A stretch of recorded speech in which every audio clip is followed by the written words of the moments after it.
قُلْ صَدَقَ اللَّهُ ۗ فَاتَّبِعُوا مِلَّةَ إِبْرَاهِيمَ حَنِيفًا وَمَا كَانَ مِنَ الْمُشْرِكِينَ إِنَّ أَوَّلَ بَيْتٍ وُضِعَ لِلنَّاسِ لَلَّذِي بِبَكَّةَ مُبَارَكًا وَهُدًى لِّلْعَالَمِينَ فِيهِ آيَاتٌ بَيِّنَاتٌ مَّقَامُ إِبْرَاهِيمَ ۖ وَمَن دَخَلَهُ كَانَ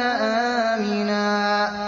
وَلِلَّهِ عَلَى النَّاسِ حِجُّ الْبَيْتِ مَنِ اسْتَطَاعَ إِلَيْهِ سَبِيلًا ۚ وَمَن